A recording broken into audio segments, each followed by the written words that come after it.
Baik anak-anak ibu yang super, lanjut kita kepada video ibu part kedua atau bagian yang kedua, yaitu mengenai mari memahami, membaca dengan fasih dan benar ayat tentang hidup sederhana dan menyantuni du'afa. Yang pertama, Quran Surah Al-Furqan 67. Silakan perhatikan itu. Kemudian baca dengan baik surat tersebut. Lanjut kepada surah Al-Isra 26 ayat 30. Baca dengan baik, kalau tidak jelas silakan ambil Al-Quran dan baca ayat tersebut.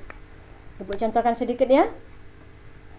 A'udzu billahi minasy syaithanir rajim. Bismillahirrahmanirrahim. وآت ذا القربى حقه والمسكين وابن السبيل ولا تبذر تبذيرا. Cukup nak ya? Cukup itu aja. Karena kalau ibu ulang lagi seperti biasa mengingat durasi. Kemudian menganalisis, silakan dengarkan dan analisis penjelasan ibu. Cukup menganalisis penjelasan ibu. Yang pertama adalah surah Al-Furqan ayat 67. Ayat ini mengandung makna bagaimana sikap dalam membelanjakan harta. Apa sikap itu? Yaitu tidak terlalu berlebihan dan juga tidak boleh terlalu kikir. Artinya pertengahan. Kemudian surah Al-Isra ayat 26 sampai 30. Ayat tersebut mengandung pesan untuk bersikap sederhana dalam hidup dan tidak berlebihan sekalipun dalam berinfak. Kita kembali ke sini nak ya. Perhatikan di surah Quran tadi bahwa di wa'atizal qurba, di situ dikatakan wa'atizal qurba haqqahu wal miskin wa banas sabil. Di ayat ini di surah Al-Isra 26 bahwa dikatakan di situ, maka berikanlah kepada kerabat terdekat. Qurba itu kerabat terdekat, keluarga terdekat akan haknya, haqqahu akan haknya.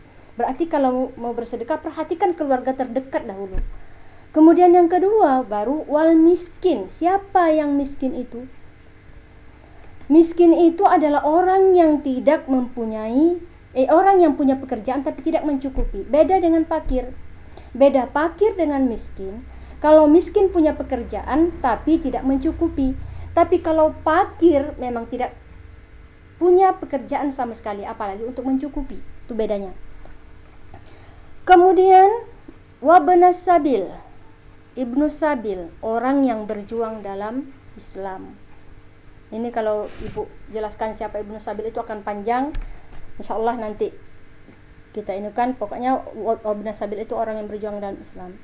Kemudian wala tubadzir tabdzira, dan janganlah kamu menghambur-hamburkan hartamu secara boros. Itu wala tubadzir tabdzira, janganlah kamu menghambur-hamburkan hartamu secara boros. Kenapa kata Allah wala tubadzir tabdzira?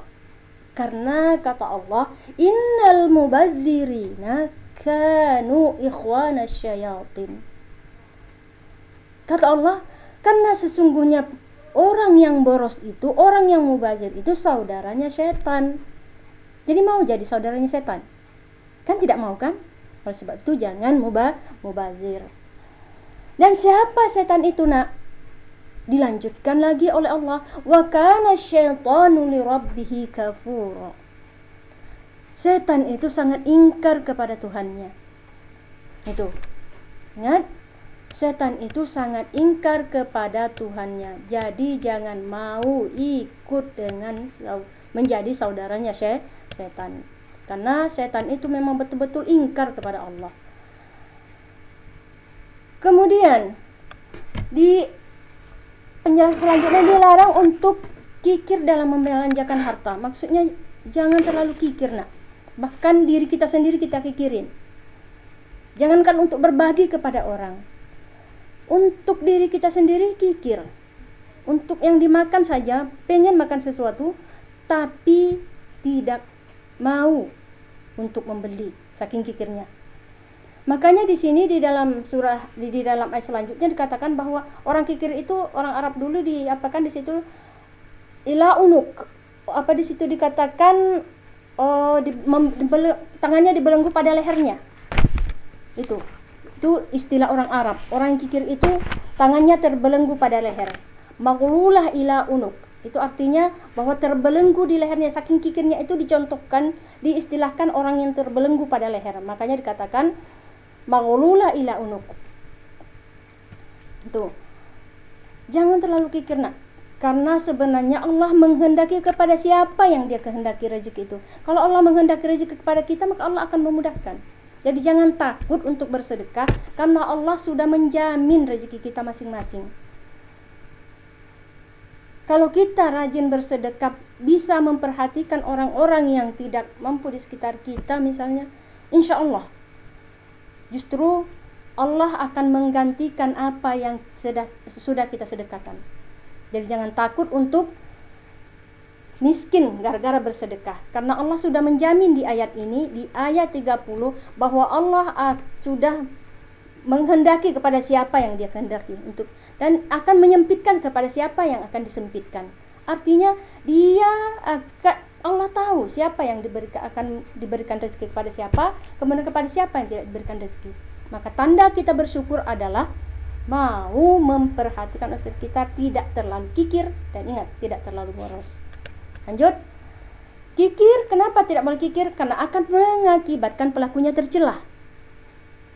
Ingat, siapapun tentu saja tidak ada yang tidak nyaman bersahabat dengan orang yang kikir. Jadi jelas tercela. Kemudian sedang orang yang boros menjadikan pelakunya menyesal di kemudian hari. Kenapa menyesal? Karena gara-gara dia boros, akhirnya dia miskin. Kita lanjut kesimpulan. Perhatikan kesimpulan yang pertama, ingat, tidak boleh terlalu kikir dan tidak boleh pula terlalu boros, pertengahan saja. Kemudian tidak boleh menghambur-hamburkan harta secara boros, karena pemboros itu saudaranya setan. Kemudian urutan yang perlu diperhatikan dalam surah Al-Isra 6 adalah keluarga terdekat. Itu keluarga ya, bukan keluarga terdekat, orang miskin dan ibnu sabil. Kemudian lanjut ke kuis. Apa bunyi Quran surah Al-Isra ayat 26? Itu ada skornya, yang di samping itu yang 35 skornya, nak. Kemudian kuis yang kedua, siapa saja urutan yang perlu diperhatikan dalam bersedekah dalam Quran surah Al-Isra 26. Skornya juga 35. Terakhir, kenapa kita tidak boleh menghambur-hamburkan harta secara boros? Tuh. Kemudian skornya 30.